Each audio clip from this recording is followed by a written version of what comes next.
En este vídeo vamos a hablar sobre el proceso de dirección, pero ¿qué es el proceso de dirección? Hablamos de proceso de dirección como el proceso articulado de planificar, organizar, ejecutar, coordinar y controlar el trabajo de la organización y de utilizar todos los recursos disponibles en la empresa para alcanzar los objetivos de la organización. ¿Y cuál es la función de la dirección? Cumplir los objetivos de la organización mediante las fases. ¿Cómo es un proceso de dirección? El proceso de dirección cuenta con la planificación, la organización, la gestión y el control. La planificación es plantear qué se quiere conseguir y qué hay que hacer para ello. Es una reflexión anterior a la acción. Lo que se consigue es fijar los objetivos y las acciones que se llevan a cabo. La organización hace referencia al procedimiento que establece las funciones que los integrantes de la organización deben cumplir con el fin de que todos los miembros sepan perfectamente lo que tienen que hacer. Por otro lado, la gestión es la función que influye en las personas de la organización para que contribuyan a lograr los objetivos. La función de dirección se ejerce a través de las subfunciones de liderazgo, la motivación y la comunicación. Y el control es el seguimiento de las actividades para solucionar los problemas y conseguir el máximo rendimiento posible tanto de los trabajadores como de los recursos materiales utilizados.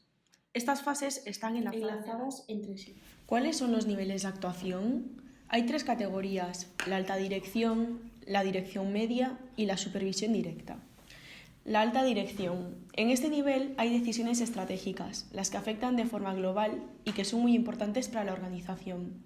Estas decisiones demandan del directivo creatividad, imaginación, visión anticipada y sentido de la oportunidad y del riesgo. El nivel de dirección intermedia. En este nivel se toman decisiones que se sobreentienden, de medio alcance en tiempo y en recursos. La labor de estos directivos está en el departamento funcional, en el que las decisiones afectan a áreas específicas del negocio. El nivel de supervisión directa. Las decisiones que se toman en este nivel son menos importantes y rutinarias, cotidianas y de corto alcance en tiempos y recursos. ¿Qué son la planificación y el control? La planificación es implantar los objetivos, las estrategias y las tareas que implican conseguir los objetivos. La planificación es fundamental respecto al resto de las funciones.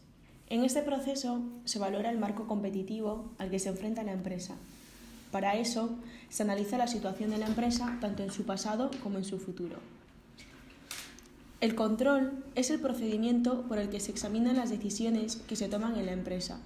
Para ejecutar el control hace falta recoger información sobre los hechos reales, evaluar los resultados. Cuando se dé el caso que las diferencias son positivas respecto a lo previsto, lo real es mayor que lo previsto, se supone que todo va bien o que los objetivos estaban mal planteados. En el caso de que sean negativas, hay que analizar el porqué de esta situación. Si es necesario, se implantan medidas correctoras, que no siempre serán necesarias. Al implantar un sistema de control hay que tener en cuenta su coste. ¿Qué puede significar la organización? Organización igual a empresa. Se entiende la empresa como una composición de elementos ordenados para conseguir el fin común. Organización igual a actividad. Se entiende como el conjunto de acciones que se desarrollan en la organización para repartir sus elementos mediante crear relaciones y grados de dependencia según las finalidades que se propongan. Este significado es el que nosotras tomaremos. ¿Cuáles son los principios para organizar los elementos? Hay tres principios. El primero es el regulador general, que son los principios de unidad, de objetivo y eficiencia que consisten en ejecutar los elementos al menor coste posible. Después, los que establecen la organización en sentido vertical mediante jerarquía. Se especifica la necesidad de formar nuevos niveles ordenados y justificados por las diferencias de autoridad. Autoridad. Aptitud de mandar a otros para conseguir el objetivo planteado. Los dos hay que fijarlos sin ignorar que hay que tener una correspondencia entre la autoridad y la responsabilidad propia de ésta. No tiene sentido encargar autoridad de una forma y responsabilidad de otra. Y por último, los que fijan la organización en horizontal por división del trabajo, distribución de tareas entre los integrantes, buscando mayor eficacia y eficiencia en el desarrollo del total de actividades que realiza la empresa. Especialización. Al dividir las tareas, cada persona se especializa o no en realizar una actividad concreta. ¿Qué fases hay que seguir en el proceso de organización? Número 1. Para que todas las personas de la organización sepan qué funciones tienen que hacer, hay que definir las actividades que hay que desarrollar, principio de división del trabajo. Número 2. Agrupar y formar grupos de las tareas previamente mencionadas con el mismo objetivo que el anterior, principio de especialización. Número 3. Atribuir un responsable a cada grupo, principio de jerarquía. Número 4. Asignar al responsable de la autoridad necesaria para que pueda realizar su trabajo, principio de autoridad. Número 5. Crear sistemas de coordinación, mando y comunicación para conseguir organización en sentido vertical y en sentido horizontal. ¿En qué consiste la estructura organizativa?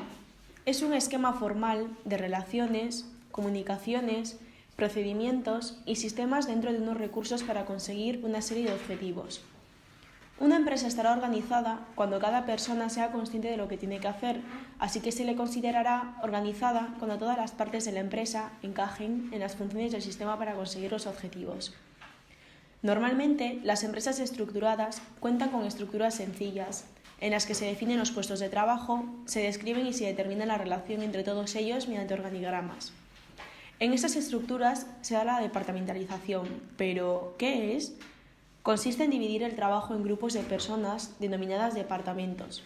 Esta división se hace en relación a los productos, funciones, territorio. Ahora hablaremos de la dirección, del comportamiento. Para ello hace falta definir unos conceptos.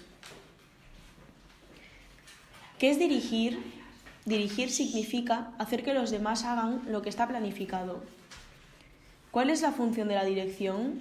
Lograr los objetivos establecidos a través de guiar, liderar y motivar a los miembros de la organización. Para conseguir la función es necesario el liderazgo, la motivación y la comunicación. ¿Qué es el liderazgo? Es la capacidad para coordinar la conducta de los demás. El liderazgo es una herramienta importante para ayudar a seleccionar a los directivos más eficaces y mejorar la eficacia de los que ya lo son, directivos. Hay teorías sobre las razones que hacen una persona líder. Teoría del gran hombre. Esta teoría dice que el liderazgo proviene de la personalidad del líder. El enfoque conductista. Dice que el liderazgo proviene de las conductas del mismo y, por otro lado, que esas conductas se pueden aprender de las personas. El enfoque contingencial o situacional. Declara que las conductas se pueden aprender, pero también se pueden modificar en base a la situación del entorno que rodee a esa persona. ¿Qué es la motivación? Es lo que hace que un individuo actúe y se comporte de una determinada manera y está condicionada por unos factores que la provocan, dirigen y sustentan el comportamiento de las personas. Desde la función directiva, la motivación se dirige a conducir el comportamiento de los trabajadores y para ello es necesario conocer las motivaciones de cada persona para cumplirlas y conseguir los objetivos propuestos. ¿Qué se necesita para motivar en una empresa? Saber las necesidades de los integrantes que no están cubiertas. ¿Qué incentivos hacen falta para cubrir estas necesidades? Comunicar al trabajador lo que puede lograr si cambia su comportamiento. Dar medios al personal para que vean que se puede alcanzar los objetivos con un cambio de comportamiento. Ser justo y equitativo. ¿Qué es la comunicación? Un canal de transmisión entre los trabajadores de la empresa y el resto del personal para informarles de sus actividades y para conocer sus necesidades. Así, implantaremos condiciones motivadoras para nuestros trabajadores. Si una empresa tiene una buena capacidad de comprender y hacerse comprender, tendrá un nivel de éxito mejor con respecto a otras empresas. Para ello, tiene que contar con un desarrollo de feedback por parte de sus trabajadores. Una buena comunicación relaciona a la empresa con el mundo exterior y es una vía que permite una interacción del entorno con el sistema abierto. ¿Por qué la información es un elemento fundamental para tomar decisiones? Para desarrollar un buen proceso de dirección, se necesita que la empresa tenga un subsistema de información competente porque la transmisión de información es esencial para que la planificación se adapte a la realidad de la empresa. Pero, ¿qué es la información? Es un conjunto de datos dispuestos y ordenados conforme a las necesidades del que requiera la información y en este caso va a servir para poder tomar decisiones que faciliten actuar de una cierta forma. Hay que distinguir entre la información y la comunicación. La diferencia es que la comunicación admite retroalimentación y esto favorece ajustar el mensaje. Si en la empresa no se admite esta retroalimentación, no hay comunicación, solo información. ¿Qué es el subsistema de información? Es la totalidad de personas y equipos que tiene por objetivo suministrar a la organización de la información necesaria para apoyar las operaciones, la dirección y, en general, la toma de decisiones. Existen distintos subsistemas: el de producción, el financiero, el comercial, el directivo, el de recursos humanos, el de información. Para activar la gestión en diferentes subsistemas y para realizar las funciones se necesita la información adecuada en el momento adecuado. ¿Cuáles son las clases de información de una empresa? Hablando sobre información de la empresa, describiremos las clases de información que existen, que pueden venir del interior de la empresa o del exterior. Los datos del interior de la empresa son los necesarios para que los miembros conozcan los datos para la toma de decisiones, para realizar acciones, coordinar distintos elementos y, cómo no, lograr los objetivos fijados. Los datos del exterior son los provenientes de clientes, proveedores. Aunque al mismo tiempo la empresa envía la información a su entorno en particular y en general, dentro de esta información se distingue la información económica y la social. La económica es la que se presenta en las cuentas anuales y que interesa a directivos, clientes, accionistas. Y el balance social tiene información cuantitativa y es un estado que la empresa directa o indirectamente ha alcanzado en un compromiso social y en sus relaciones con los agentes. ¿Cómo funciona el subsistema de información? La recopilación de datos, el almacenamiento de los datos, recuperación de los datos almacenados, la transformación de dichos datos en función de las necesidades, transmisión de la información hacia el interior y el exterior de la empresa y presentación de la información solicitada. ¿Cómo se compone el subsistema de información? A. La información, el conjunto de datos organizados de acuerdo con los mensajes que se tienen que comunicar. B. Y los elementos soporte, que son los procedimientos que tratan la información, como los soportes informáticos, sistema de análisis de datos o programas informáticos y los soportes de información. A estos elementos se les llama equipamiento o tecnología de la información. ¿Cómo se configura un sistema de información? Hay que distinguir entre un sistema de información y un ordenador. Un ordenador es una herramienta de trabajo de un sistema de información, así que para un sistema de información, aparte del ordenador, se necesitan programas y comunicaciones, porque hoy en día los sistemas de información se centran en las tecnologías de la información y en el ordenador. Entonces, la empresa necesita tener más y mejores tecnologías de la información, porque quiere integrar a los clientes en la cadena de valor y porque se siente presionada por la capacidad de diferenciación e innovación de la competencia.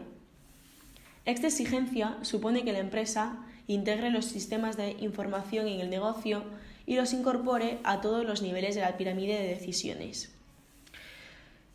¿Cuáles son los elementos necesarios para definir un sistema de información? Son 6. Definir los subsistemas empresariales. Definir las necesidades de información de cada subsistema. Asignar recursos y responsables. Procesar la información. Transmitir flujos de información, como hacer pedidos, pagos, informes estadísticos, etc. Y por último, presentar la información.